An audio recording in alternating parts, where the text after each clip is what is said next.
से बहुत लोग जाते हैं मेडिकल हॉस्पिटल जाते हैं तो बहुत लोग डरते हैं हॉस्पिटल जाने से जी। कि बहुत खर्च आएगा। अगर कॉस्ट की बात करी जा रही है तो हम आयुष्मान कार्ड का नाम ले लें। हाँ। तो आयुष्मान कार्ड से आपका लगभग फ्री इलाज है, कोई इसमें दिक्कत नहीं है। आप किसी भी एज में हैं, अगर आपका आयुष्मान कार्ड बना हुआ है मतलब यू डिजर्व, आप उस फैमिली ग्रुप में आते हैं, आप उस क्राइटेरिया में हैं कि आपका आयुष्मान कार्ड आप एलिजिबल हैं बनाने के लिए। हाँ। तो आपका बना हुआ है तो आपका ट्रीटमेंट होगा। आंसर एक कर रहे हैं, एक हॉस्पिटल उन्होंने लाया, एजुकेशन में उन्होंने काम किया और हॉस्पिटल भी उन्होंने एक ओपन किया है। बहुत कम में निःशुल्क या 5 रुपया 10 रुपया में वहाँ टोकन कटता है और वो लोग ट्रीटमेंट दे रहे हैं। हम ह्यूमन हैं, ह्यूमन के लिए तो काम करना है। Right. खान सर उस योग्य हैं कि ऐसा कर पा रहे हैं तो बहुत Right. अप्रिसिएशन की बात है। जितना हम लोग कर पा रहे हैं उतना करेंगे, जितनी गवर्नमेंट सपोर्ट कर रही है। अभी किसी को अगर MBBS करना है मेडिकल में जी तो बहुत डिफिकल्ट हो जा रहा है। आपको पता होगा कोटा में और बड़ी बड़ी कोचिंग्स में 1.5 लाख 2 लाख रुपया लोग फीस दे रहे हैं बच्चे। बहुत सारा एक एंजाइटी हो रहा है, डिप्रेशन भी हो जा रहा है। अभी कोटा में एक बच्चे ने सुसाइड कर लिया था। आज हमारे साथ जो पॉडकास्ट में हमारे गेस्ट हैं वो वाराणसी के बहुत मशहूर डॉक्टर हैं, doctor Shivji Prajapati. First of all sir, thank you for doing this. Thank you. Sir, एक बहुत क्वेश्चन था नॉर्मली जो बहुत पूछा गया था हमारे पास कि नी सर्जरी, नी रिप्लेसमेंट को लेकर, कि बहुत सारे जो पेशेंट थे वो पूछ रहे थे कि ये जरूरी है कि नहीं है नी रिप्लेसमेंट की, सर्जरी करानी चाहिए कि नहीं करानी चाहिए। So as you are one of the famous orthologist in Varanasi, आप बताओगे कि ये सही है कि नहीं है, तो उसके बारे में आप क्या सोचते हो? देखिए, सारे जो नी पेन है, पहले तो हमको समझना पड़ेगा कि नी रिप्लेसमेंट कब करना है। जरूरी तो है लेकिन हमको जानना पड़ेगा कि कब करना है। तो नी रिप्लेसमेंट जब हमारा घुटना आर्थराइटिस, जो ओल्ड एज में आर्थराइटिस होता है, यंग एज में तो बिल्कुल नहीं करना है। ओल्ड एज में लगभग एवरेज देखा जाए तो 55 के आसपास की जो महिलाएं हैं और 55-60 के आसपास जो मेल हैं उनमें आर्थराइटिस होता है। That is age related changes. घुटना धीरे धीरे, जो उसमें हमारा कार्टिलेज रहता है, जो लिक्विड रहता है साइनोवियल फ्लूइड, वो धीरे धीरे डिजनरेट कर जाता है। एक समय आता है जब ग्रेड 3 और 4 तक पहुंच जाए, या 4 के भी ऊपर तो ग्रेड नहीं है, बट डिफॉर्मिटी बहुत ज़्यादा हो जाती है, तो डेफिनेटली सर्जरी करनी पड़ती है।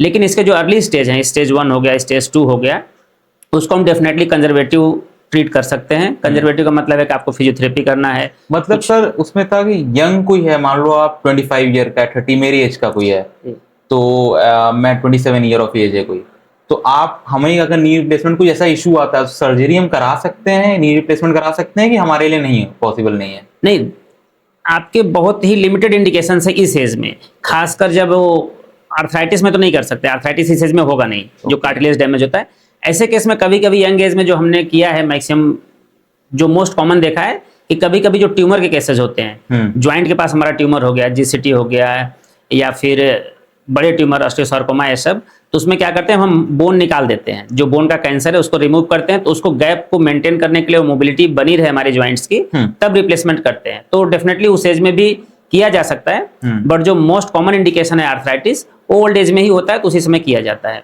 और अर्ली स्टेज में हम उसको ट्रीटमेंट से, मेडिसिन से, फिजियोथेरेपी से कंट्रोल कर सकते हैं। यंग एज में ट्यूमर हो गया या कोई भी ऐसी बीमारी हो गई जिससे ज्वाइंट हमारा खराब हो गया, या पहले फ्रैक्चर था, कुछ टिबिया फ्रैक्चर या डिस्टल फीमर आर्टिकुलर फ्रैक्चर था, वो डिफॉर्म्ड होकर जुड़ गया है, अच्छा सर्जरी नहीं हुआ था, तो डिफॉर्मिटी है तो कर सकते हैं, डेफिनेटली यंग एज में भी कर सकते हैं, but try to avoid. Okay, ठीक है। आपने जो बताया वो एक्चुअली बहुत सारे लोगों के लिए काम भी आ सकता है। सर, एक्चुअली एक और चीज़ था कि बहुत जो मेडिकल जो फैसिलिटीज़ हैं, जैसे बहुत लोग जाते हैं मेडिकल हॉस्पिटल जाते हैं तो बहुत लोग डरते हैं हॉस्पिटल जाने से जी, कि बहुत खर्च आएगा, पैसा बहुत ज़्यादा लगेगा। तो क्या रीज़न है कि इतना ज़्यादा पैसा लगता है हॉस्पिटल्स में, इतने मेडिकल ट्रीटमेंट में, कि क्या रीज़न आपको लगता है? देखिए, हेल्थ सिस्टम डायरेक्ट हमारे ऊपर तो डिपेंड नहीं करता, उसका जो कॉस्टिंग है। हाँ, सबसे इम्पोर्टेंट है कि जो अभी नई नई टेक्नोलॉजी आई है, जो नए नए इंस्ट्रूमेंट्स, नई नई मशीनरीज आई हैं, वो कॉस्टली हैं। राइट। और जो नए नए इम्प्लांट्स हैं, जैसे ऑर्थोपेडिक्स का नी रिप्लेसमेंट का मैं बात करूं, या हिप रिप्लेसमेंट के जो इम्प्लांट्स हैं, या माइक्रो सर्जरी के लिए जो माइक्रोस्कोप हैं, या जो हमारी मशीनें हैं, जो OT का मॉडुलर मेंटेन करना है, मॉडुलर OT जो हम लोग बनाते हैं, तो उसमें जो अच्छी क्वालिटी का इम्प्लांट्स, अच्छी क्वालिटी का सामान, अच्छे क्वालिटी का हमारा जो OT थिएटर होना चाहिए, उसकी थोड़ी कॉस्टिंग होती है, थोड़ा प्रीमियमनेस करना रहता है ताकि अच्छा आउटकम आए, रिजल्ट अच्छा देखना है। अगर आप चाहें, मान लेते हैं एक बात करें कि अगर कॉस्ट की बात करी जा रही है तो हम आयुष्मान कार्ड का नाम ले लें। तो आयुष्मान कार्ड से आपका लगभग फ्री इलाज है, कोई उसमें दिक्कत नहीं है, तो हो जाता आयुष्मान है। कार्ड सच में वैलिड है हॉस्पिटल्स में? हॉस्पिटल्स को लेते हैं सच में? बिल्कुल बिल्कुल, आयुष्मान से मैं एज ए ऑर्थोपेडिशियन काम कर रहा हूँ क्लियर मेडी डीएमएच हॉस्पिटल वाराणसी में, ओके। वहाँ का मैं एचओडी हूँ। तो वहाँ पे हमारा आयुष्मान से टोटल निःशुल्क है सारी चीज़ें, खासकर ऑर्थो में कभी कोई दिक्कत नहीं आती है। बाकी मेरा खुद का सर भी इसमें क्लिनिक है। बहुत लोग, जैसे मेरे बहुत सारे ऑडियंस हैं, वो आयुष्मान कार्ड को सही से नहीं जानते हैं कि आयुष्मान कार्ड कहाँ हम यूज कर सकते हैं और कौन से एज ग्रुप के लोग यूज कर सकते हैं। मतलब जैसे मैं 27 साल का हूँ तो मैं यूज कर सकता हूँ आयुष्मान कार्ड? बिल्कुल, आयुष्मान कार्ड आपका बना होना चाहिए। हाँ। उसके बनने के कुछ क्राइटेरिया है, बीपीएल लाइन है, कुछ फैमिली मेंबर्स का भी रिस्ट्रिक्शंस है। हाँ। फिर वो राशन कार्ड भी देखते हैं वो लोग। तो अगर आप एलिजिबल हैं, आपका आयुष्मान कार्ड बना हुआ है, तो आप इलाज कहीं भी करा सकते हैं। उसमें शायद ऐसा है कि 70 के ऊपर, 60 के ऊपर रहना चाहिए। मैं आ रहा हूँ, उस पॉइंट पे भी आऊंगा मैं। हाँ। तो आप किसी भी एज में हैं, अगर आपका आयुष्मान कार्ड बना हुआ है, मतलब यू डिजर्व, आप उस फैमिली ग्रुप में आते हैं, आप उस क्राइटेरिया में है कि आपका आयुष्मान कार्ड आप एलिजिबल हैं बनाने के लिए, तो आपका बना हुआ है तो आपका ट्रीटमेंट होगा। ओके। दूसरी पॉइंट्स है कि अभी जो 1 साल के आसपास से अभी मोदी जी ने मैंडेटरी कर दिया है कि अगर कोई भी आदमी 70 साल के ऊपर है, कोई भी person male female 70 year above है, तो उनका आयुष्मान नहीं बनेगा। आयुष्मान कार्ड बन जाएगा, उसमें आपको कुछ नहीं करना है। वो डिपेंड नहीं करता कि उस फैमिली में कितने मेंबर हैं, आप सरकारी थे, आप गवर्नमेंट एम्प्लॉय थे, या आप प्राइवेट एम्प्लॉय थे, या आप कितने भी अमीर हों, इन शॉर्ट कितने भी गरीब हों, अगर आपकी उम्र 70 साल के ऊपर है, इवन वो फैसिलिटीज हमको हॉस्पिटल में भी मिल गई है। अगर आपकी ये 70 साल के एबव है, तो आप हॉस्पिटल में आएंगे, हम ही आपका आयुष्मान कार्ड बना के आपका treatment free of the cost हो जाएगा। ओके। तो ये है। और दूसरा है कि जो बहुत सारे पेशेंट भी हमसे पूछते हैं, आपके पास भी आई होगी, कि हमारा 5 लाख है, फिर भी हमसे कुछ पैसा मांग लिया गया, या 5 लाख तक हम चाहे जो भी करवा लें, मतलब वो 5 लाख समझते हैं कि एटीएम कार्ड है, कि 5 लाख मेरा पूरा है। तो ऐसा नहीं है, उसमें हर चीज का एक पैकेज है। जैसे हम लोग खासकर नी रिप्लेसमेंट की बात करें या हिप रिप्लेसमेंट, हर चीज का एक पैकेज है। 5 लाख है, उसमें 5 लाख की एलिजिबिलिटी है। बट जैसे नी रिप्लेसमेंट में हमारा 95 के अप्रॉक्स मिलता है, तो 95 ही है। तो पेशेंट से कभी पेशेंट बोलते हैं कि भाई हमारा तो 95,000 ही क्यों लगा, हमारा और ज्यादा लगा, कि अच्छा कर दो, ऐसा कर दो, तो नहीं कर सकते। उसमें each and every surgery decided है कि वही सर्जरी आप कर सकते हैं, और उतना ही पैसा आपको या रिस्पेक्टिव हॉस्पिटल को मिलेगा। मतलब कुछ चीज में कवर है, कुछ आउट ऑफ कवरेज है, कुछ कवरेज हैं, जैसे कुछ कवरेज नहीं भी हैं, मैक्सिमम कवरेज हैं। जैसे ऑर्थो में सबसे इंपॉर्टेंट है, शोल्डर कवर नहीं है। शोल्डर स्कोपी जो हम लोग करते हैं वो कवर नहीं है। ओके। बहुत पेशेंट हमारे आते हैं, पुअर पेशेंट, अभी कल एक आए थे, मल्टीपल डिसलोकेशन है, रिकरेंट शोल्डर डिसलोकेशन हो रहा है, बट आयुष्मान का कोड नहीं है। मतलब वो कवरेज नहीं है, और कॉस्टली सर्जरी है। कम से कम उसको कुछ भी करें तो 1 लाख रुपए उसमें लग जाते हैं, क्योंकि हम सूचरलेस एंकर यूज करते हैं, 6 इम्प्लांट यूज करेंगे, तो कवरेज नहीं है। शोल्डर रिप्लेसमेंट कवरेज नहीं है। तो कुछ कुछ चीजें कवरेज नहीं है, बट मैक्सिमम 95-99% चीजें कवर्ड है उसमें, और सबका अपना एक पैकेज है। ओके, ठीक है। सर एक्चुअली अभी हाल ही में आपने एक देखा होगा, बिहार में खान सर एक कर रहे हैं, एक हॉस्पिटल उन्होंने लाया, एजुकेशन में उन्होंने काम किया, और हॉस्पिटल भी उन्होंने एक ओपन किया है, बहुत कम में, शायद निःशुल्क या 5 रुपया 10 रुपया में वहाँ टोकन कटता है, और वो लोग ट्रीटमेंट दे रहे हैं। उनका भी यही कहना था कि जो मशीन्स आ रही हैं वो इम्पोर्टेड हैं जर्मनी से, और बहुत हैवली इसका कॉस्ट है, और उस पर ऊपर से टैक्स भी लग रहा है गवर्नमेंट का, सब कुछ। तो वो एक दे रहे हैं, तो उस पर आप क्या कहना चाहोगे? मतलब कैसा, क्या इनिशिएटिव है? अच्छा इनिशिएटिव है क्या? बहुत अच्छा इनिशिएटिव है, डेफिनेटली उनका अप्रिसिएशन का पार्ट है वो, कि बहुत एफर्ट डाल रहे हैं, और मोटिवेशनल वीडियो भी उनके आते हैं, टीचिंग के वीडियो भी आते हैं। He is good, doing good, तो अच्छी चीज़ है, करना चाहिए। बट आप योग्य हैं, जैसे मैं भी बहुत सारी ओपीडी फ्री देखता हूँ। मैं नवोदय विद्यालय का रहा हूँ, तो जब मैं पढ़ता था तभी से हमारे अंदर था कि हम आपको न्यूज़ का पेपर भी देंगे। कि मैं जब 10th में था तभी से हमारा लक्ष्य, 10th के बहुत पहले से मेरा लक्ष्य था कि मैं डॉक्टर ही बनूंगा। ओके। फिर 10th में मेरा जो इंटरव्यू आया, मैं डिस्ट्रिक्ट का टॉपर था 10th में, 12th में जौनपुर डिस्ट्रिक्ट का। ओके। नवोदय कितना परसेंट था 10th में आपका? मेरा सर उस समय 91 था। 91 2006 की बात है। और 12th में कितना था? 91 दोनों में 91? जी। Wow, nice. 2006 एंड 2008 का मेरा नवोदय का है।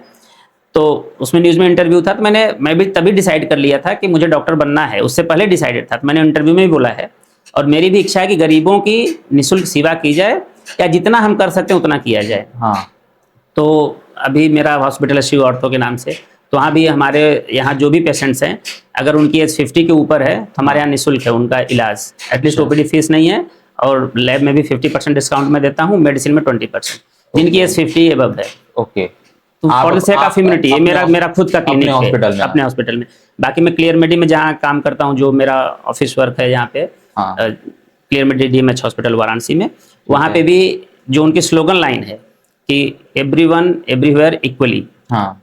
क्लियर मेडी हेल्थ केयर, तो उसका मतलब ये है कि सबको इलाज मिलना ही चाहिए, ठीक है। और सब, कोई अमीर नहीं कोई गरीब नहीं, सबको इक्वल ट्रीटमेंट हो और बेस्ट ट्रीटमेंट हो। हाँ। खासकर हमारी पुअर पेशेंट जो है वही कॉम्प्रोमाइज होती है ट्रीटमेंट से, एग्जैक्टली। तो उनके लिए भी वहाँ पे 100% मैं बता रहा हूँ कि पूरी फैसिलिटीज दी जाती हैं कम से कम रेट में। और हम खासकर जो ऑर्थो का मैं ही इंचार्ज हूँ, तो जो भी होता है बेस्ट हम लोग करते हैं। आयुष्मान में सारी सुविधाएं हैं, हम फ्री ही करते हैं, आयुष्मान से हम लोग पैसा भी नहीं लेते। ओके। तो खान सर का बहुत अच्छा कर रहे हो, तो उसी पे मैं भी बोलना चाहूँ, जैसे हम भी कर सकते हैं, आप भी कर सकते हैं, जो आप मतलब कर आप भी अपने लेवल पे आप कर रहे हो, अपने बिल्कुल। हॉस्पिटल में 50% डिस्काउंट देना, और जो 50 के ऊपर है उनको आप डिस्काउंट देते हो। जी जी, तो वो करना है, आप भी कुछ करते ही होंगे, क्योंकि हम ह्यूमन हैं, ह्यूमन के लिए तो काम करना है। Right. खान सर उस योग्य हैं कि ऐसा कर पा रहे हैं, तो बहुत Right. अप्रिसिएशन की बात है। जितना हम लोग कर पा रहे हैं उतना करेंगे, जितनी गवर्नमेंट सपोर्ट कर रही है कर रही है, तो जो जितना करे वो अच्छी बात हो, तो करना ही है। लेकिन इसमें कभी कभी लोग मिसगाइड हो जाते हैं कि ये चीज फ्री में हो रही है तो चलो उसको जबरदस्ती करा लो, या जिसकी जरूरत नहीं उसको भी करा लो। तो ऐसा नहीं करना है, जहाँ जिस चीज का आपको जरूरत हो, जो बेस्ट ट्रीटमेंट हो वही कराना चाहिए। ठीक है, ठीक है सर, आपने जो बताया वो सही चीज़ है।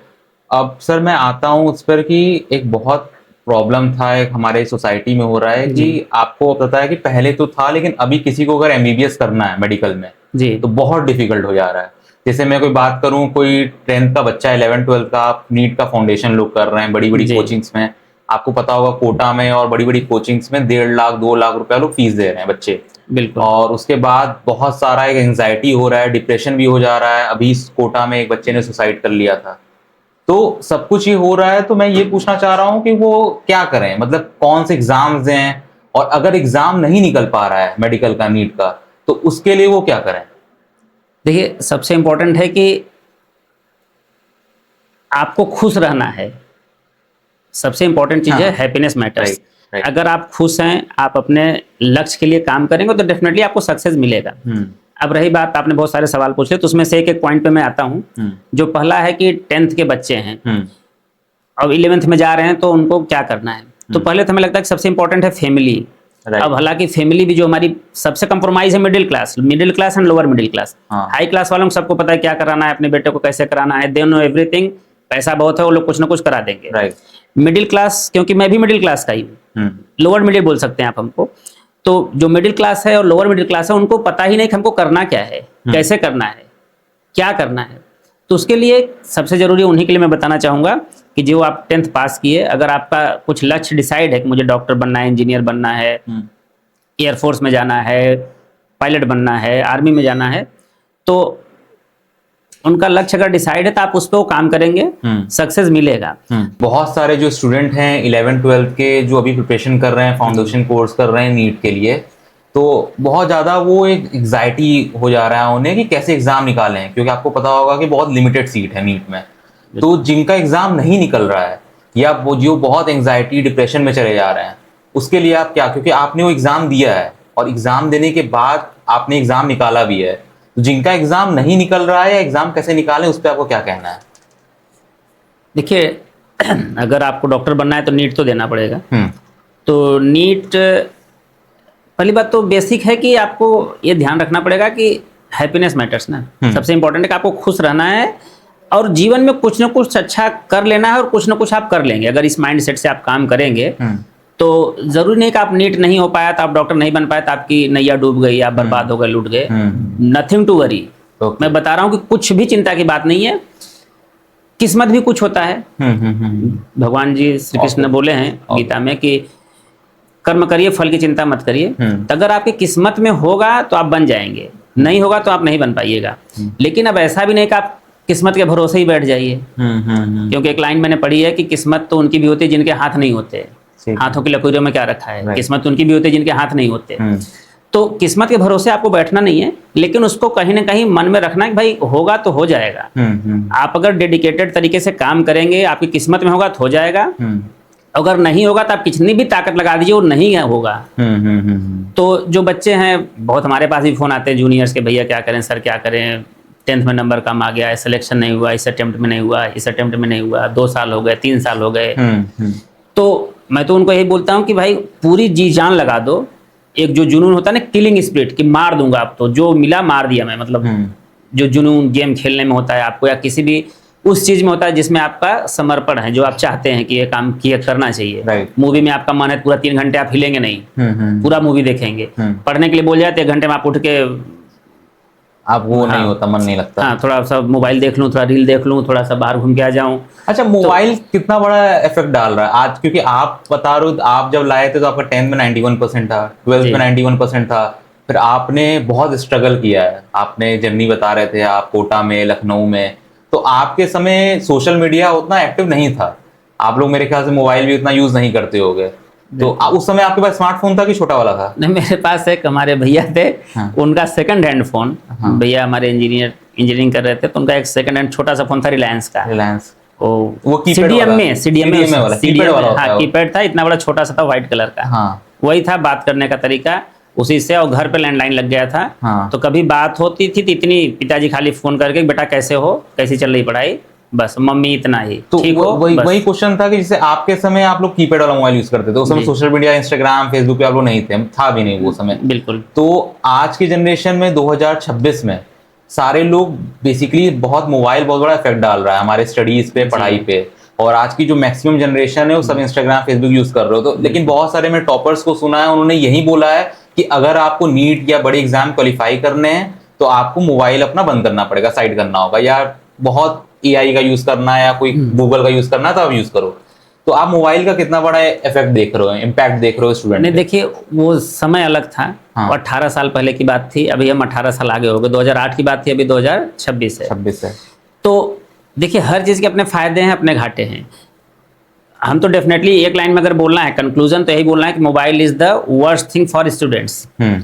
मतलब सबसे बेकार है, डिस्ट्रैक्शन का सबसे मेन मुद्दा यही है, क्योंकि इसमें खराब होने के आपके पास सारे ऑप्शन हैं, अच्छे होने के भी सारे ऑप्शन हैं, बट हमारा जो ये टीनेजर्स का एज है, जो हमारी मेंटेलिटी है, जो हमारी सोच होती है, गलत डायरेक्शन में ही भागता है वो, क्योंकि हमारा मन भी उधर ही करता है, क्योंकि अच्छे काम में हमारा मन ही नहीं लगता है। तो हम बेसिकली इसका अच्छा जो इफेक्ट है उसको नहीं यूज कर रहे हैं, उसका नहीं कर रहे हैं। अब अगर आप, अभी हम पॉडकास्ट बना रहे हैं, हाँ, बच्चों के एजुकेशन के पर्पज से कि हाँ, बच्चे मोटिवेट हो, बच्चे पढ़ें, हाँ, लेकिन बच्चा हो सकता है पॉडकास्ट ना देख के अपना रील पे रील देखे जा रहा है, राइट, एंटरटेनमेंट रील देख रहा है। वो जो आई थी हमारे, कुछ आते हैं रील, किसी को क्यों बोलना है, मतलब बहुत ही वल्गर रील भी आते हैं, इधर उधर की चीजें आती हैं, तो बच्चा वो देखेगा, थंबनेल कितना ही बना ले, कुछ मतलब नहीं, बच्चों को इतना भी मोटिवेट कर लें, बच्चा हमारे कंटेंट तक पहुंचे, देखे, समझे। तो अगर मोबाइल का अच्छे तरीके से यूज किया जाए तब सब कुछ है। हम लोगों को कुछ भी जानना था, डायरेक्ट मास्टर ही अपने पास सोर्स था, टीचर से पूछ सकते थे या दोस्त से, वो भी फिजिकली जाके कि भाई ये सवाल बता दे। अभी आपके पास फोन है, फोन घुमाइए, अरे इस पेज का ये देखे सवाल बता यार कैसे करना है, या टीचर को फोन कर लो, यूट्यूब में देख लो, मोबाइल में देख लो, बुक्स भी सारी चीज है मोबाइल में, सारी बुक्स आप देख सकते हैं मोबाइल में। किसी जैसे फिजिक्स की अच्छी बुक्स हो गई, शर्मा सर की हो गई, या जो भी मैथमेटिक्स की हो गई, बायोलॉजी की हो गई, आप सारा बुक्स मोबाइल में अवेलेबल, आप उसमें देख लीजिए, उसमें पढ़ लीजिए, समझ लीजिए, प्रॉब्लम सॉल्व कर लीजिए। पिछले साल के सारे पेपर मोबाइल में आपको मिल जाएंगे। हम लोगों के समय कुछ नहीं था, राइट, जो मिलता था कोचिंग इंस्टीट्यूट से मिलता था, बस वही पढ़ते थे। ठीक है, तो अभी आपके पास सारी सुविधाएं हैं मोबाइल में, अगर उसको आप पॉजिटिव तरीके से यूज करेंगे तो that is the best. But हम करते नहीं है, हम पढ़ रहे हैं, मोबाइल बज गया घंटी, फिर किसी का मैसेज आ गया, फोन आ गया, बस उसी में लग गए। मोबाइल से डिस्ट्रैक्शन ज्यादा है। बट अगर बच्चा फोकस्ड है, या हम ही फोकस्ड हैं, आप फोकस्ड हैं अपने लक्ष्य के लिए, हम बता रहे हैं ना कि अगर आप लक्ष्य के लिए फोकस्ड हैं तो दुनिया की कोई शक्ति आपको रोक नहीं सकती, दुनिया की। हाँ, अगर आप फोकस्ड हैं, अगर आप टारगेट फिक्स कर लिया बस। अभी तक तो बच्चों के टारगेट ही नहीं फिक्स हो रहे ना आजकल, कि हमको क्या करना है, कैसे करना, वही फिक्स नहीं हो पा रहे। अगर आपने अपना लक्ष्य बना लिया कि हमको करना है और उस पर आपने पूरी ताकत लगा दी, तो होना निश्चित है, कोई रोक नहीं सकता उसको। हमारे पिताजी बोलते थे, हमने भी महसूस किया है। अभी जाकिर खान, अभी आपने जाकिर खान का देखा होगा, उन्होंने भी बोला कि करोगे तो हो जाएगा, मैंने करके देख लिया। बहुत वायरल हुआ था उनका जो शो था, फिक्स हो गया था पूरा शो था इनका। तो he is ground to earth man, he know everything. वो भी ग्राउंड से गए हैं, मैं भी उनको फॉलो करता हूँ, जाकिर खान को। तो जाकिर खान जब बोल सकता है कि मैंने करके देख लिया, करो हो जाएगा, यही लाइन थी। हम भी वही बोल रहे हैं कि करोगे तो होगा, और होने से कोई रोक नहीं सकता। बट वो कर्मठता होनी चाहिए, वो डेडिकेशन और समर्पण, ये तीनों चीजें आपकी मिल गई तो कोई रोक नहीं सकता। दुनिया की कोई शक्ति आपको सफल होने से नहीं रोक सकती। अब रही बात, आप बोले कि अगर नीट नहीं हुआ तो क्या करें, चलिए, तो नहीं हुआ, लेकिन आपकी डॉक्टर बनने की इच्छा है, या ह्यूमैनिटी की, मानवता की सेवा करने की इच्छा है, तो आपके बहुत सारे ऑप्शन है आपके पास। मतलब कि जो एमबीबीएस नहीं कर पाया है उसका एक दूसरा करियर ऑप्शन क्या है, अल्टरनेटिव क्या है? देखिए, पहले तो आपका अगर लक्ष्य है तो आप पूरा कोशिश करिए उसको करने का पूरा कोशिश करिए। हाँ। अगर वो नहीं हो पाया किसी भी कारणवश, जो भी है, किस्मत की बात हो गई, कर्म की बात हो गई, तो आपके पास बहुत सारे ऑप्शन है। अगर आप मेडिकल फील्ड में ही काम करना चाहते हैं, हेल्थ सेक्टर में ही रहना चाहते हैं, तो आपके पास नर्सिंग के सबसे अच्छे अच्छे कोर्सेज हैं। गवर्नमेंट नर्सिंग आप कर लीजिए, एम्स वगैरह में गवर्नमेंट जॉब लग जाएगी, बहुत अच्छे इंस्टीट्यूट्स हैं। तो नर्सिंग आप कर सकते हैं, बी फार्मा वगैरह कर सकते हैं, फार्मेसी का, और ओटी टेक्नीशियन के कोर्स हैं। तो ये सब भी फील्ड मेडिसिन में, मेडिकल में है, अल्टरनेटिव है। हाँ, आप डॉक्टर के टच में रहेंगे, आप उसके माध्यम से भी आप डॉक्टर बनना आपका मकसद था, तो डॉक्टर बन के आपके मानवता की सेवा ही मेन मानी जाती है। हाँ। तो अगर आपको वही सब करना है तो अदर मॉडलिटी हैं जिसके थ्रू आप डॉक्टर से जुड़ सकते हैं, और उनके साथ मिलकर आप अपना जो भी करना चाहे कर सकते हैं। आप ओटी टेक्नीशियन का कोर्स कर लीजिए, ओटी असिस्टेंट बन जाइए। भाई, ओटी असिस्ट कराना ही उतना इंपॉर्टेंट जितना सर्जन का इंपॉर्टेंट है। राइट। मिल के ही सब काम होता है, अकेले मैं कुछ नहीं कर सकता जब तक हमारा असिस्टेंट ना जानता हो, चीजें ना समझता हो। राइट। तो सब मिल के ही एक टीम वर्क है, और सबका अपना इंपॉर्टेंस है। आप डॉक्टर ही सब कुछ नहीं कर सकता। आप डॉक्टर हैं तो आपको नर्सिंग चाहिए, स्टाफ चाहिए, टेक्नीशियन चाहिए, मतलब पैथोलॉजी वाला चाहिए। ये सारी जो फील्ड्स हैं वो एमबीबीएस का अल्टरनेटिव है मेडिकल फील्ड में। बिल्कुल। ठीक है। सर, एक बहुत इंपॉर्टेंट एक इशू था, मुझे एड्रेस करना है उस पे, मेंटल हेल्थ पे। मतलब एक मेंटल हेल्थ एक ऐसी चीज है आज के हमारे समय में कि हर तीसरा बंदे जो होंगे हमारी सोसाइटी में, इंसान का कुछ ना कुछ इशू होगा। बिल्कुल। बहुत लोग डिप्रेशन झेल रहे हैं, बहुत एंजाइटी झेल रहे हैं, बहुत लोग डिप्रेशन है, कोई बताता नहीं क्या हो रहा है, उनके माइंड में क्या चल रहा है। तो वो एक ऐसी चीज है, लोग बात बहुत कम करते हैं, बट सब लोग सफर कर रहा है। तो हम सब लोग बात करता है जिम का, फिजिकल हेल्थ का, बट मेंटल हेल्थ का कोई बात नहीं करता। तो as a doctor, as a renowned doctor, आपका क्या एड्रेस करना चाहोगे मेंटल हेल्थ को लेके? देखिए, हेल्थ का डिफिनेशन में ही मेंटल हेल्थ है। Health is not only physical health, is mental, physical, social and economical wellbeing. तो और जो मेंटल है उसमें लोग अपने आप को असेम्ड फील करते हैं। जैसे मैं बोलूं कि यार मैं डिप्रेशन में हूं, तो आप हमको जज करने लगेंगे आज की सोसाइटी में, इसलिए लोग थोड़ा अवॉइड करते हैं। तो लेकिन अगर आपको किसी भी प्रकार की समस्या लग रही है, अगर आप स्टूडेंट्स हैं, स्टडी के समय आपको डिप्रेशन आ रहा है, टेंशन आ रहा है, या किसी भी एज ग्रुप में है, खासकर ओल्ड एज में अफेक्ट होती हैं चीज़ें, या टीनेजर एज में, तो अगर आपको कुछ भी प्रॉब्लम है तो डेफिनेटली मुझे लगता है कि आप डॉक्टर से कंसल्ट करिए, अपने कलीग से बोलिए, अपने फैमिली मेंबर से बोलिए, तो उसका इलाज पॉसिबल है और सब चीज़ें होती हैं, और बहुत बहुत ईजी है। और आप सही बताया, डेटा भी आपका सही है कि हर 3 में से एक बंदा जो होगा वो मेंटल हेल्थ से सफर कर रहा है। बिल्कुल, बट वो बता नहीं रहा है, वो जूझ रहा है अकेले। तो बताए तो उसका सोल्यूशन है। बता नहीं रहा है तो वो और एंजाइटी और डिप्रेशन में चले जा रहा है, तो वो चीज एक इशू हो रहा है। You should share. एक होता है ना, बात करने से सब हो जाता है। आप बताएं तो आपको प्रॉब्लम है, आप हमको बताएंगे नहीं तो कैसे होगा। तो आप एटलीस्ट जो भी आपका क्लोज हो, अगर आपको कुछ प्रॉब्लम है, आपको लग रहा है कि मेरे कुछ रूटीन में चेंजेस आ गए हैं, मतलब आपको लग रहा है कि मुझे कुछ तो दिक्कत हो रही है लेकिन कारण नहीं समझ में आ रहा है, तो आप अपने फ्रेंड से बात करिए, जो आपके कलीग हो उनसे बात करिए, पेरेंट्स है तो उनसे बात करिए, ओल्ड एज है तो अपने बच्चों से बात करें, बहू से बात करें, बेटी से बात करें। बात करेंगे तो प्रॉब्लम समझ में आएगी कि ऐसा हो सकता है, ऐसा है, फिर डॉक्टर से मिलिए और सब चीज़ का इलाज संभव है। ऐसा कुछ है नहीं हमारे मेडिकल फील्ड में कि ला इलाज है। पहले बोला जाता था कैंसर ला इलाज है, अभी उसके भी अच्छे अच्छे कीमो आ गई है, रेडियोथेरेपी होने लगी है, अच्छे अच्छे सब चीज़ें हो गई हैं। अच्छा, कैंसर सर मुझे थोड़ा बताओगे आप, कैंसर फर्स्ट स्टेज होता है, सेकंड, थर्ड स्टेज होता है, तो कैंसर कौन से स्टेज तक इलाज है उसका बेसिकली सर्जरी है, और कौन से स्टेज के बाद वो आउट ऑफ डेंजर हो जाता है, बेसिकली डेंजर फील्ड से बाहर हो जाता है, या उसका इलाज नहीं हो पाता? तो इसका स्टेज क्या है कैंसर का? नहीं, देखिए, early stage is the best. मतलब अगर आप, इसलिए बोला जाता है ना कैंसर की स्क्रीनिंग कराना जरूरी है। इसलिए जैसे अभी आपने वो सुना होगा, HPV ह्यूमन पैपिलोमा वायरस का भी वैक्सीन लग रहा है। एक मुहिम चलाई है गवर्नमेंट ने, जिसमें 14 साल की बच्चियों तक के सबको वैक्सीन दिया जा रहा है। वो मोस्टली प्रिवेंट करता है हमको वेरियस कैंसर से, वेरियस टाइप का कैंसर, जैसे सर्वाइकल कैंसर हो गया, ओवेरियन कैंसर में प्रिवेंट करता है, तो बहुत सारे कैंसर को प्रिवेंट करता है। तो इसके वैक्सीनेशन की एक स्कीम चल रही है। तो प्रिवेंशन पहले अपने को करना है कैंसर से। दूसरा है स्क्रीनिंग। तो रेगुलर बोला जाता है, हमने भी कई रील में बताया है, गायनकोलॉजिस्ट जो हमारी फ्रेंड है, खासकर जो सर्वाइकल कैंसर हो गया, ब्रेस्ट कैंसर हो गया, ओरल कैंसर हो गया, तो एजुकेट करना जरूरी है। तो रेगुलर इंस्पेक्शन किया जाता है, स्क्रीन टेस्ट जिसको हम लोग बोलते हैं, कि जैसे आपको अगर सस्पेक्टेड है, कुछ भी आपको नोड्यूल मिल रहा है, कहीं भी कुछ गांठ मिल रही है, तो आप उसको सस्पेक्ट करिए। अगर आपको लगा कुछ गड़बड़ है तुरंत डॉक्टर को दिखाइए। नहीं तो मुझे ज्यादा पता नहीं है, बट मैंने जो सुना है कि थर्ड स्टेज पे आने के बाद बहुत डिफिकल्ट हो जाता है, फिर उसका नहीं, हम उसी cure पे आ नहीं रहे है। हैं, उसी पे आ रहे हैं कि वो थर्ड पे पहुंचा क्यों, हाँ पहुंचा क्यों। थर्ड पे पहुंचने से डायरेक्ट थर्ड तो लॉन्च नहीं हो जाएगा। Right. आप इतने बड़े हो गए 27 साल के, तो आप भाई छोटे से हुए होंगे ना। हाँ, मतलब वो बेसिकली कोई फर्स्ट स्टेज पे ही कोई बिल्कुल। देखा नहीं, इसको क्योर नहीं किया है। एग्जैक्टली, तो अगर वो था भी तो इग्नोर्ड हो गया। ओके। दो तीन चीजें हमारे सोसाइटी में, एक तो इग्नोर जो आपने बताया, वो मेंटल स्ट्रेस में भी इग्नोर होती हैं चीजें, हाँ और दूसरा है कि जान के भी यार ठीक है थोड़ा सा गांठ तो है, हाँ हाँ। यहाँ पे गांठ है, मुंह में गांठ है, छाती में गांठ है, हम्म। तो इग्नोर कर देते हैं। तो हमें इग्नोर नहीं करना है, ये बताने का, अगर उसी Ignorance स्टेज पे, सबसे बड़ा। हाँ उसी स्टेज पे अगर हमको पता चल जाता, उसकी बायोप्सी हो जाती, उसका जांच हो जाता, उसका इलाज हो जाता, तो फैलता ही नहीं, सेकंड आता ही नहीं। हमने फर्स्ट पे रोक दिया ना। मतलब फर्स्ट पे पूरा क्योर है पूरा। हाँ हाँ, ऑलमोस्ट फर्स्ट पे क्योर कर Almost लेते हैं। cure होता है। हाँ, और फिर इसका सेकंड में, कहाँ, ये सबसे बेस्ट इलाज कहाँ होता है इसका इंडिया में? नहीं अलग अलग इंस्टीट्यूट है, जैसे हमारा टाटा गवर्नमेंट की बात करिए, टाटा। टाटा मुंबई का टाटा भी बना, वाराणसी में भी टाटा है बहुत, अभी तो बहुत कैंसर इंस्टीट्यूट अलग और अलग दिल्ली बन में गए हैं। एम्स, वहाँ पे भी है, वहाँ भी है। बीएचयू में भी है कुछ चीजें। तो अच्छा, आप एक और चीज था कि मतलब तो कंट्रोवर्शियल हो जाएगा, बीएचयू बेटर है कि एम्स बेटर है? आप क्योंकि आप वाराणसी से बिलोंग करते हो, दिल्ली में आपने जॉब किया है एम्स में, तो ये थोड़ा सा कंट्रोवर्शियल होगा, बट कौन सा बेटर है, बीएचयू बेटर है कि एम्स बेटर है? देखिए दोनों सेंट्रल इंस्टीट्यूट है, हाँ। सबकी अपनी फैसिलिटीज हैं, दोनों अपनी जगह पे बहुत अच्छा कर रहे हैं। दिल्ली में और भी ऑप्शन है हमारे पास, जैसे उसके जस्ट बगल में सफदरजंग है, एम्स के बगल में गंगाराम है, हाँ। प्राइवेट में, और सफदरजंग बिल्कुल सामने है एम्स हाँ। के। तो वर्कलोड भी वहाँ पे ज़्यादा है, फैसिलिटीज़ भी अच्छी हैं, तो दोनों चीज़ें वहाँ पे भी हैं।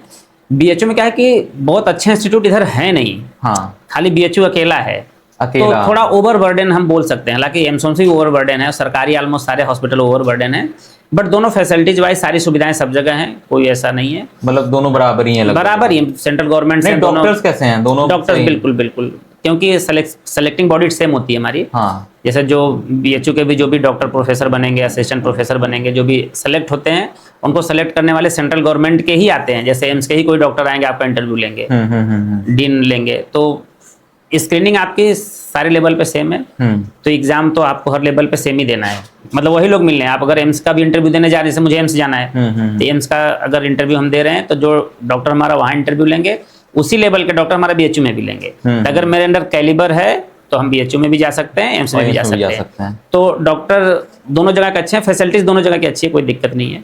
ठीक है। ओवर बर्डन है गवर्नमेंट इंफ्रास्ट्रक्चर जहाँ भी है, ओवर बर्डन है थोड़ा सा, बहुत पेशेंट है, और तो थोड़ी सी पेशेंट्स की वजह से इशू। एक्चुअली मैं एम्स में, मैं दिल्ली में था, तो मैं रात में जब जा रहा था एम्स से पास आउट कर रहा था, मैंने देखा कि बाहर यूपी बिहार के स्पेशली बहुत भीड़ बाहर वहाँ सोती है। मैं एम्स के बाहर ही मेट्रो है, उसमें लोग रात में सोते हैं, रोड पे सोते हैं, पूरा भीड़ लगा रहता है। तो वो चीज का ओवरबर्डन तो है एम्स में, है। और आपने खुद काम किया है तो आपको ज्यादा पता होगा उसके बारे में। बहुत ज्यादा है। एक और था कि आपने सर दिल्ली में आप रहे हो, 3 साल आप दिल्ली में रहे हो, तो एक है कि AQI को लेकर था आपका, बहुत ज्यादा पॉल्यूशन आपका हो गया है आजकल तो हर सिटीज में, लेकिन दिल्ली का स्पेशली बहुत ज्यादा है, दिल्ली एनसीआर में। तो वो कितना इफेक्ट डालता है हमारे शरीर में एयर पॉल्यूशन? क्योंकि एयर पॉल्यूशन एक ऐसी चीज है, ना हम पॉलिटिक्स में उससे डिबेट करते हैं, ना उसे हम बड़ा मुद्दा समझते हैं, बस दिवाली में लोग एक हफ्ता लोग बात करेंगे, फिर लोग साल भर भूल जाएंगे।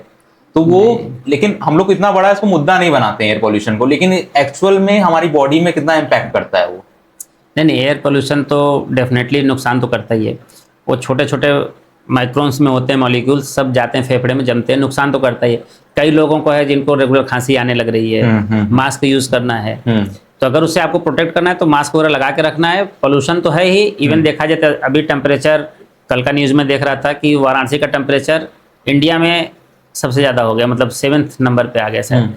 तो पोल्यूशन तो बढ़ ही रहा है, गर्मी बढ़ रही है, सारी चीज़ें बढ़ रही हैं, तो इसलिए हमको सबको इस पे मिल के काम करना पड़ेगा। ऐसा नहीं कि हम गवर्नमेंट को ब्लेम करें या एक दूसरे को ब्लेम करें, सबको मिल के काम करना है। और डेफिनेटली एयर पोल्यूशन नुकसान करता है, उससे क्या है आपके लंग कंप्रोमाइज़ होंगे, आपको एलर्जी के सिम्टम्स होने लगते हैं, अगर आप सेंसिटिव ज़्यादा हैं, सर्दी खांसी आपको बार बार होगा, तो थोड़ा प्रिकॉशन रखना है। और जितना हो सके आप ग्रीनरी, कुछ पौधा लगा सकते हैं पौधा लगाइए, घर में रहिए, बाहर निकले तो मास्क लगाइए, प्रिवेंशन करिए जितना हो सकता है, प्रोटेक्ट करिए अपने आप को। Prevention is better than cure. बिल्कुल बिल्कुल। ठीक है, तो सर लास्ट एक हमारा रैपिड फायर था। मैं आपको 2 ऑप्शन दूंगा, आपको एक चूज करना होगा, जो आप अपनी प्रायोरिटी के हिसाब से चूज करना। पहला है टी कॉफी, इसमें एक जो आपका प्रेफरेंस होगा आप बताना। Tea coffee. T. T. Gym, yoga? Yoga. Yoga prefer करते हो आप, जिम नहीं? देखिए, मेरा जो ये जिम या योगा का या जो भी फिजिकल एक्टिविटी हम लोग कर रहे हैं, एक्सरसाइज, तो इसका जो मेरा जो चॉइस है, मेरा मकसद है हमको देखिए बॉडी बिल्डर नहीं बनना है। हमको जाके कहीं वो बॉडी बिल्डिंग नहीं दिखानी है। Right. हम कर रहे हैं अपने हेल्थ के लिए, ताकि हम फिट रहें। तो मेरा फोकस होना चाहिए कि हम एरोबिक एक्सरसाइज करें, जिसमें हमारा रनिंग आता है, योगा आता है, रेगुलर स्ट्रेचिंग एक्सरसाइजेज आते हैं, थोड़ा जंपिंग जॉगिंग से सब आते हैं, थोड़ा वेट लिफ्टिंग भी, मसल बिल्डिंग के लिए थोड़ा वेट लिफ्टिंग आता है। तो जिम में जाके मोस्टली लोग बॉडी पे फोकस करने लगते हैं कि हमें बॉडी बनाना है, जबकि जो मेरा पर्सनल ओपिनियन है कि हमको बॉडी नहीं बनाना है, मतलब आप फिटनेस हमें के लिए फिट रहना है बस। Right. तो फिट कौन सा ज्यादा रखता है? आपको क्या लगता है कि योगा ज्यादा फिट रखता है या जिम ज्यादा बेटर होता है? तो मुझे लगता है योगा इज बेटर, क्योंकि इसमें एरोबिक वगैरह पे ज्यादा फोकस करते हैं। मतलब आपके जो हेल्थ के लिए ज्यादा बेटर होता है योगा? हाँ, Okay. योगा करिए और थोड़ा आप रनिंग एक्सरसाइजेज जो होते हैं, जैसे योगा में तो योगा हो गया, उसके बाद थोड़ा सा एक्सरसाइज आप कर लीजिए। फील्ड में जाके जिम भी आप जा सकते हैं, लेकिन एरोबिक एक्सरसाइज आपको करनी है। मतलब जिम और Breathing योगा exercise। में आप योगा प्रेफर करते हो? बिल्कुल। राइट। और तीसरा था लास्ट, मनी और फेम। एज अ डॉक्टर आप बताओ। नहीं, देखिए, इसमें से तो मैं दोनों सेलेक्ट नहीं करता। हमें लगता है कि हमें अपना बेस्ट देना है, जो मैं कर सकता हूँ वो हमको बेस्ट करना है। और जो मैं ऐड कर देना, respect, money, fame and respect. हाँ, रिस्पेक्ट आप मान सकते हैं, रिस्पेक्ट। क्योंकि मेरा जो मानना है कि हम जो बेस्ट कर सकते हैं हमको वही करना है, जो नहीं कर सकते वो मत करिए। जैसे इवन मैं अभी बहुत बड़ा सर्जन तो नहीं जो भी हूँ, लेकिन मुझे लगता है कुछ सर्जरी ऐसी होती हैं जो हम नहीं कर सकते हैं। Okay. या कुछ ऐसी ट्रॉमा आ गया, कुछ ऐसे भी केस हैं जो हमें लगता है कि इट्स डिफिकल्ट फॉर मी, अकेले में नहीं कर सकता, तो definitely I will call for help my seniors. Okay. BHU में अच्छे हमारे सीनियर हैं, प्राइवेट में भी हैं, तो हम बुला लेते हैं। सर लोगों को भी लगता था हम बुला लेते हैं। तो आप किसी के साथ अनइथिकल मत करिए, गलत मत करिए। जो आप कर सकते हैं, बेस्ट कर सकते हैं, आप उसको करिए। आपसे नहीं हो पा रहा है, you must call for help. अगर कुछ भी आपको लग रहा है कि हमसे नहीं होगा, नॉट ओनली मेडिकल फील्ड, आपको लग रहा है कि यार घर बनाना है, कैसे बनाना है हमको नहीं पता, आप अपने फादर से पूछ सकते हैं। किसी का हेल्प आप ले लीजिए। ऐसा नहीं कि हम गलत करेंगे लेकिन किसी से पूछेंगे नहीं, तो गलत बात है। ऑलवेज रिस्पेक्ट योर सीनियर, चाहे वो जो भी हो, एकेडमिक में हो, नॉन एकेडमिक में हो। उम्र का भी तक तजुर्बा है, किसी से भी आप पूछ के उसको कर सकते हैं। राइट। तो अपना काम करिए, ईमानदारी से करिए, आप अपने आप जो आपको मिलना है मिल जाएगा। और सब चीजें एक दूसरे से जुड़ी हुई हैं। राइट। अगर आप काम कर रहे हैं फेम के लिए तो आप अच्छा काम करेंगे, जब आप फेमस हो जाएंगे तो आपको पैसा मिलने लगेगा। आपको फेमस हो गए, पैसा भी हो गया, तो रिस्पेक्ट आपके पास है। राइट। तो सब चीजें एक दूसरे से जुड़ी हुई हैं। राइट। उसको पाने के लिए आपका क्या है कि आपको अपने पे फोकस करते हुए अपना बेस्ट देना है, अपना 100% करना है बस। चाहे वो आप पढ़ाई कर रहे हैं उसमें आप 100% दीजिए, कहीं घूमने जा रहे हैं तो उसमें 100% घूमिए, जहाँ भी इन्वॉल्वमेंट हो आपका पूरा इन्वॉल्वमेंट होना चाहिए। 100% आप दो, ठीक है। सर एक बहुत इंपॉर्टेंट क्वेश्चन था, उसी को जो नीट का था, जी, मैं जी। नीट से ही कनेक्ट कर रहा हूँ उसको बेसिकली, कि आपने अभी नीट में बताया कि ये हमारा फ्यूचर प्रेफरेंस है, हम ऐसे हमें करना है, ये एग्जाम देने हैं हमें। बिल्कुल बिल्कुल। सो बहुत सारे एक होता है वर्किंग आवर्स को लेके, कि स्टूडेंट कुछ बोलते हैं कि आपको अगर नीट का या IIT का प्रिपरेशन करना है तो आपको 6 घंटे पढ़ने होंगे। कुछ लोग बोलते हैं आपको 12 घंटा पढ़ना होगा, कुछ लोग ऐसे हैं 15-16 घंटा पढ़ रहे हैं। तो ये बहुत ज्यादा इम्पैक्ट कर रहा है हमारे ब्रेन को, बच्चों के ब्रेन को, स्टूडेंट्स के। सो आपको, क्योंकि आपने एग्जाम निकाला है, आप 10th में अच्छा परसेंटेज आपका था, 12th में था, और आपने एक ऑल इंडिया एग्जाम निकाला है, MBBS किया है जी। तो आपको कितना लगता है कितना एक्चुअल में वर्किंग आवर होना चाहिए जिससे बच्चों को पढ़ पाए और एग्जाम निकाल पाए और इनका इम्पैक्ट ना करे? देखिए, पहले तो हमें भी कई लोग पूछते हैं कितना घंटा पढ़ें। हाँ। तो ऐसा कोई घंटा नहीं होता है। ओके। हाँ, घंटा नहीं होता है। सिंपल सी बात बोली जाए तो घंटा मैटर नहीं करता है, कितने आवर्स पढ़ने वो मैटर नहीं करता है। मेन है कि आपका समर्पण कितना है, आप कितना डेडिकेटेड और कितना मन से पढ़ रहे हैं। अब जैसे जब मैं ही पढ़ता था तो हम बहुत नहीं पढ़ते थे, लेकिन मैं पूरा जोर लगा के रखता था। जैसे बताया कि हमारा कोचिंग था, 6 घंटे क्लास में पढ़ते थे हम लोग। 2-2 घंटे की फिजिक्स केमिस्ट्री बायोलॉजी, 3 घंटे, मतलब 2-2 घंटे की। एक दिन में आप 6 घंटा पढ़ते थे? 6 घंटा कोचिंग का हो गया। हाँ। और लगभग 6-7 घंटे हम घर भी पढ़ पाते थे। उसके बाद समय नहीं मिलता था। हाँ। और सोना भी जरूरी है। पिताजी हमारे बोलते थे, हम भी बोलते हैं, आपके माध्यम से बताना भी चाहेंगे कि कई बच्चों का सबसे बड़ी समस्या है कि सर नींद आ रहा है बहुत, क्या करें? तो भैया सो जाओ। अगर आपको देखिए, नींद में और आलस्य में डिफरेंस समझना पड़ेगा आपको पहले तो, कि एक एक्चुअल आपको नींद आ रही है कि नहीं, कि आप लेजीनेस तो नहीं है आपके अंदर। पता लगा आप शाम को 8 बजे से सो रहे हैं, सुबह 6 बजे बोले कि मुझे नींद आ रहा है, तो कहीं ना कहीं गड़बड़ है। कम से कम 6 से 8 घंटे की नींद आती है तो आप सो जाइए। राइट। मैंने बहुत सारे पॉडकास्ट देखे हैं, सुना है, कुछ लोग बोलते हैं कि नींद त्यागनी पड़ेगी, बात सही है, त्यागना पड़ेगा, लेकिन उस लेवल तक मत त्याग दीजिए कि आपको प्रॉब्लम होने लगे। मतलब कितना आपको लगता है कितना एक एक्चुअल आवर होना चाहिए जिससे आप 4 से 6 घंटे आप आराम से सो सकते हैं। 6 घंटे आप 6 घंटे अगर आप 4 घंटा कम नहीं है, मतलब ठीक है, कम है, लेकिन अगर आप कंफर्ट जोन में है उस चीज से, देखिए 2 चीजें हमें बताया ना कि अगर आपको 8 घंटे भी अगर सो रहे हैं तो कोई नुकसान नहीं है, आप 4 घंटे भी सो रहे हैं तो कोई नुकसान नहीं है। वो 4 घंटे आपके साउंड स्लीप होनी चाहिए। जैसे 8 घंटे आप सोते हैं तो हमारी जो उसमें स्लीप रिदम होते हैं, हाँ, उसमें 2 प्रकार की साइकिल चलती है, स्लीप साइकिल भी होती है। ओके। तो उसमें होता है कि आप साउंड स्लीप 2-3 घंटे ही लेते हैं, ओके। बाकी आपके मन में सपने आते रहेंगे, वेव बनती रहती हैं, वो सब चीजें हैं, मेडिकल फील्ड में ही है, सब प्रूवन है। तो साउंड स्लीप आप 1-2 घंटे की ही आती है। अगर आप 1-2 घंटा अच्छे से सो लिए तो बस आप फ्रेश हैं, कोई उसमें दिक्कत नहीं है। तो अगर आप 4 घंटे भी सो रहे हैं ठीक है, 6 घंटा सो रहे हैं, 8 घंटा सो रहे हैं, कोई दिक्कत नहीं है। लेकिन उससे ज़्यादा अगर आप सो रहे हैं तो मतलब कहीं ना कहीं वो आलस्य है, तो मतलब आप अपने कर्म के लिए कर्मनिष्ठ नहीं है, डेडिकेटेड नहीं है, समर्पण की कमी है। ओके। तो आप 4-6 घंटा सो लीजिए, जब आपको नींद आए आप सोइए। सोना इज जस्ट लाइक सोना, sleep is just like gold. जैसे ये सोना है वैसे वो भी सोना है। तो जैसे इसको वैल्यू देते हैं आप सोने को, ऐसे अपनी नींद को भी दीजिए। अगर नींद आ रही है आप सो जाइए, लेकिन उठिए फिर उसी जोश के साथ। जैसे अभी मैं पढ़ रहा हूँ, मुझे नींद आ रही है, लग रहा है कि नींद एक्चुअल में आ रही है क्योंकि रात भर जगे हैं, या कल भी पढ़े थे, परसों भी पढ़े थे, या कुछ चल रहा है हेक्टिक शेड्यूल, तो नींद आ रही है आप सो जाइए। 1 घंटा 2 घंटा 3 घंटा जितना लगे आप सो जाइए, उठिए फिर नए जोश के साथ फिर शुरू हो जाइए। ठीक है। बस। तो टाइमिंग मेरे हिसाब से अगर आप टोटल कोचिंग का भी और अपना पर्सनल मिला के भी अगर एवरेज देखा जाए तो 15 घंटे तक भी आप कर ले रहे हैं, 12 से 15 घंटा, तो इतना 6-7 घंटे आपका कोचिंग हो गया, 6-7 घंटे आपका पर्सनल हो गया। वो दैट इज मतलब आपको सेल्फ स्टडी में एक्चुअल में आपको 6-7 घंटे देना पड़ेगा। हाँ, अगर आप कोचिंग जा रहे हैं तो कोचिंग के अलावा बोल। हाँ, अगर आप कोचिंग नहीं जा रहे हैं, दिन भर घर पे हैं, 24 घंटा आप सेल्फ स्टडी कर रहे हैं, तो भी वही आपको 14-15 घंटा लगभग देना पड़ेगा। ओके, उतना तो लगभग हो ही जाता है। तो एक्चुअल में ये शायद काम आ जाए बहुत लोगों को, क्योंकि ये आप एक ऐसे व्यक्ति हैं जिन्होंने एग्जाम निकाला है, राइट जी। तो आपसे बेटर कोई नहीं बता सकता कि कितने घंटे पढ़ने चाहिए, कितना पढ़ना वही समर्पण। जैसे आपको नींद आ रही है आप रेस्ट कर लीजिए, हाँ। लेकिन फिर पढ़िए। अब ऐसा नहीं कि पढ़ रहे हैं उसी मोबाइल भी देख लिए, मोबाइल साइलेंट करिए, साइड में रखिए। 2 घंटा का टाइम शेड्यूल अपना बनाइए, 2 घंटे मुझे इतने क्वेश्चंस करने हैं, इतने पॉइंट्स कवर करने हैं, इतने टॉपिक्स कवर करने हैं। अपना एक डेली का टारगेट डिसाइड होना चाहिए आपका। डेली का आप टारगेट डिसाइड करिए, उसको पूरा करिए, फिर अगले दिन, फिर अगला दिन, छोटे छोटे टारगेट से बड़े टारगेट डिसाइड करिए। वही चीज कि आप जैसे बता रहे हो तो उतना ही हेल्प करेगा स्टूडेंट को लेकर।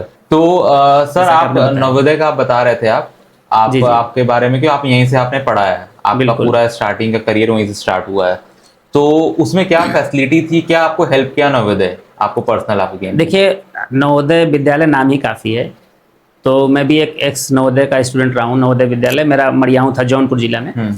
तो अगर नवोदय की बात करी जाए तो इससे अच्छा इंस्टीट्यूट बोल लीजिए, इससे अच्छा घर, इससे अच्छा अस्पताल, इससे अच्छा मंदिर हमने देखा नहीं। नवोदय सब कुछ है, नवोदय अपने आप में ही सब कुछ है। अब अगर हम बात करें तो मैं 5th के बाद वहाँ पे गया था, 5वीं मैंने एंट्रेंस दिया था, उसमें भी कंट्रोवर्सी थी, थोड़ा ऐसे बताते हैं। कंट्रोवर्सी इन द सेंस मैं पढ़ने में ठीक ही था आई थिंक, तो पिताजी बोले भर दो फॉर्म वगैरह।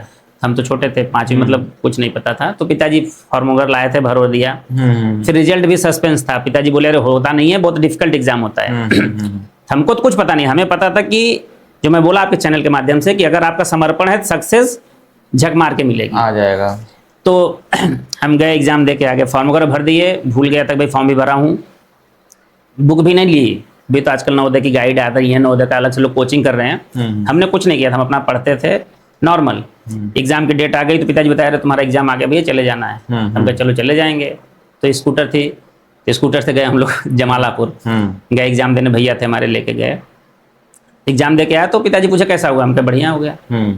तो बोले चलो अच्छा हो गया, अच्छी बात है, बट ये बहुत कठिन एग्जाम है, इसमें किसी का होता नहीं है। पिताजी की लाइन यही थी। तो हम कहे कठिन मतलब? बोले अरे सब पूरे जौनपुर के बच्चे देंगे तो कठिन रहता है ना, हो नहीं पाएगा। हम कहे क्यों नहीं होगा, मेरा तो सब सही है।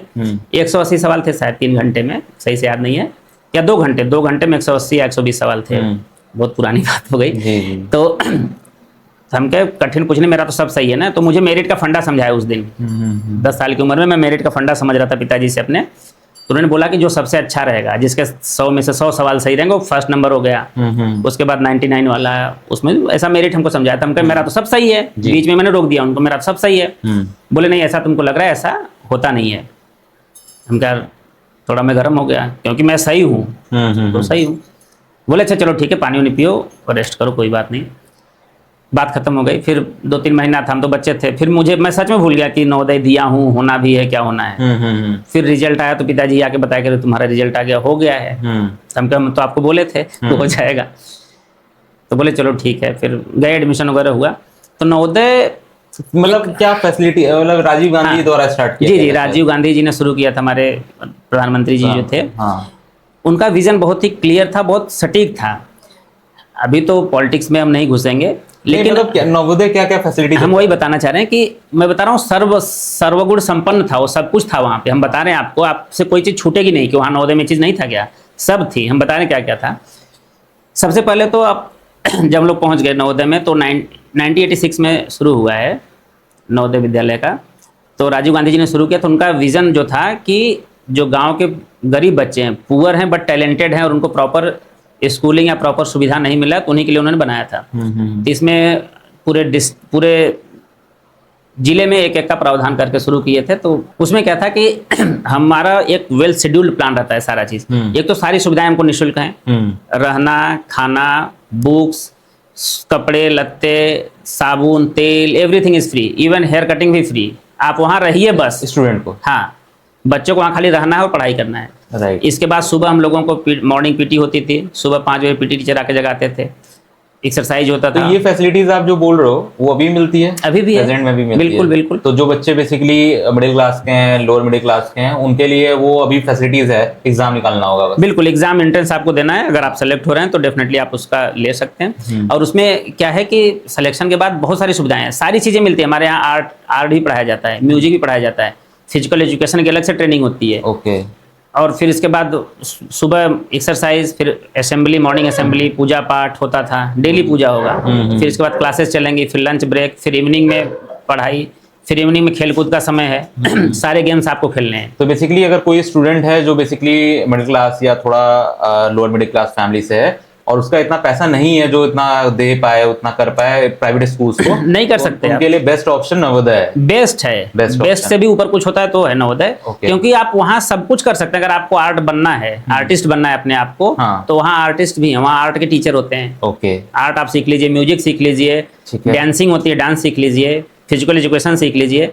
पढ़ाई तो है ही, डॉक्टर इंजीनियर तो आप ऐसे ही बन सकते हैं। राइट। तो सारी सुविधाएं, और सारी सुविधाएं निःशुल्क हैं। और उसके साथ साथ अभी हम लोगों ने क्या शुरू की, जो हम लोग पास हुए हैं, हमने जो फील किया, अभी भी बहुत बच्चे जो टच में नहीं हैं हम लोगों के, या जो पुअर क्लास वाले हैं, मिडिल क्लास वाले, जिनको नहीं पता है, तो अभी हम लोगों ने ग्रुप बनाया है। जैसे नवोदय का ग्रुप हो गया हमारे पास, नवोदय का डॉक्टर्स का ग्रुप, पुलिस का, क्योंकि नवोदय के सारे बच्चे हर जगह पे, बीएचयू में बहुत सारे लोग हैं नवोदय के, बनारस में कम से कम 20-25 लोग हैं हमारे जान पहचान में। राइट। तो सारे ग्रुप के लोग आपको मिल जाएंगे, डॉक्टर, इंजीनियर, वकील, IAS, PCS, टीचर्स, सारे प्रोफेशंस हैं। तो ये बेसिकली एक ग्रुप है जिसमें आप एक दूसरे का, हम लोग कभी भी, अगर मैं एक फोन कर दूंगा आपको, अगर आप नवोदय के हैं, खाली हम इतने बताना, भैया मैं नवोदय से बोल रहा हूँ, बस।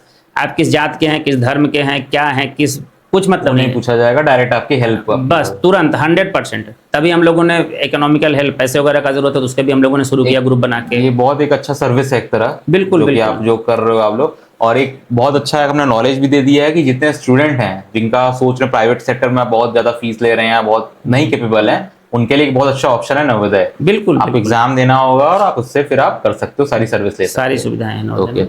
और बहुत अच्छा है। मैं भी आज जो भी हूँ नवोदय के बल पे ही हूँ, क्योंकि मैं भी गांव का ही था। तो नवोदय में गया तो बेस्ट CBSE स्कूल हमारे आसपास थे ही नहीं, या सीधे जौनपुर सिटी आप लाइव एग्जाम्पल हो नवोदय के, बिल्कुल प्रोडक्ट हो, आप MBBS हो, एक सफल आप डॉक्टर भी हो, तो एक अच्छे एग्जाम्पल हो।